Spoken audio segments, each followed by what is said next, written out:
आतंकी मसूद अजहर ग्लोबल आतंकी घोषित होने से बच गया। पाकिस्तान के बाद आतंक का खुलकर साथ दिया है चीन ने।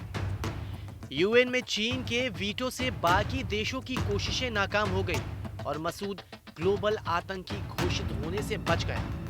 चाइना ने जिस तरह से खेल खेला है और आतंकी मसूद अजहर को बचाया, उससे चाइना की मंशा साफ होती है। जिस आतंकी ने भारत के खिलाफ साजिश रची, जिस आतंकी ने भारत को हर मोर्चे पर खोखला करने की कोशिश की, उसे बचाने के लिए चाइना ने अपने वीटो का इस्तेमाल किया। चीन के वीटो पर राहुल गांधी ने मोदी सरकार को घेरा और कहा कि चीन के खिलाफ बोलने से पीएम नरेंद्र मोदी डरते हैं। राहुल गांधी ने ट्वीट किया और मोदी जिनपिंग की मुलाकात का जिक्र किया।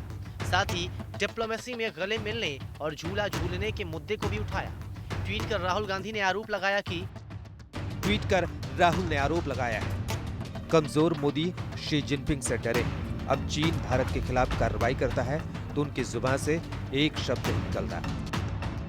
लेकिन सवाल तो ये है ही कि चीनी राष्ट्रपति के भव्य स्वागत से भारत को आखिर मिला क्या? कांग्रेस अध्यक्ष राहुल गांधी ने साबरमती किनारे शी जिनपिंग को झूला झूलाने वाली तस्वीर की याद भी दिलाई। देश में अब मांग उठने लगी है कि कार्रवाई करो।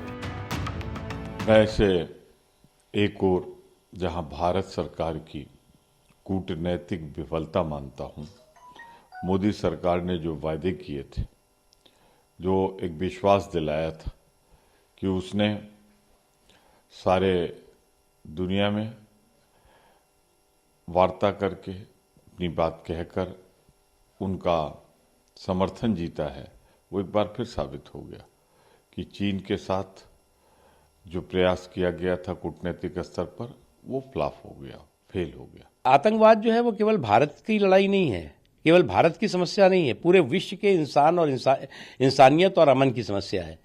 और भारत जो है मजबूती के साथ अपने सम्मान के लिए, अपनी सुरक्षा के लिए मजबूती के साथ खड़ा हुआ है, काम कर रहा है। कि प्रधानमंत्री जी, कूटनीति ट्रायल बैलून नहीं है।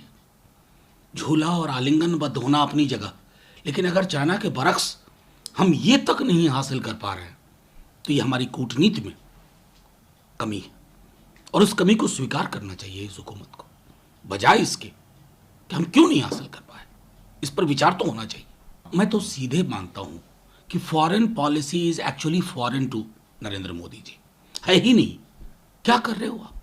जहां विदेश मंत्रालय को दखल देना चाहिए वहां राष्ट्रीय सुरक्षा सलाहकार दखल देते हैं। डोमेन इंटरवेंशन इतना है, डोमेन कॉन्फ्लिक्ट इतना है, ऐसे नहीं चला करता। चीन का ये जो रवैया है ये बहुत ही शर्मनाक है। मैं चीन की सरकार से, भारतीय कम्युनिस्ट पार्टी के सचिव की हैसियत से कहता हूं कि भारत विरोधी अपने इस काम को बंद करें और पाकिस्तान के आतंकवाद को समर्थन और उसे आगे बढ़ाने का काम बंद करें। यही आतंकवाद और यही आतंकवाद संकीर्ण आतंकवादी गतिविधियां चीन के लिए खतरा पैदा हो। चीन और पाकिस्तान की ये दोस्ती अब पूरी दुनिया को खलने लगी। अमेरिका ने तो कई कदम आगे बढ़कर चेतावनी दी थी, लेकिन चीन मान नहीं रहा, बाज नहीं आ रहा, क्योंकि पाकिस्तान को वो अपने फायदे के लिए निचोड़ने में लगा है। अब तो पाकिस्तान के अंदर से भी आवाज उठने लगी है। तो चीन ने फिर दिखा दिया कि पाकिस्तान से दोस्ती बनाए रखने के लिए वो कुछ भी कर सकता है, किसी भी हद तक जा सकता है। संयुक्त राष्ट्र सुरक्षा परिषद के 11 सदस्यों ने मसूद पर पाबंदी लगाने वाले प्रस्ताव के समर्थन में खड़े हुए, लेकिन एक वीटो से चीन ने मसूद को बचा लिया। सवाल ये है कि अब मसूद अजहर का क्या किया जाए? भारत कैसे चीन पाकिस्तान की इस गठजोड़ की गांठें खोले? क्या घर में घुसकर मारना ही अब एकमात्र रास्ता बच गया है?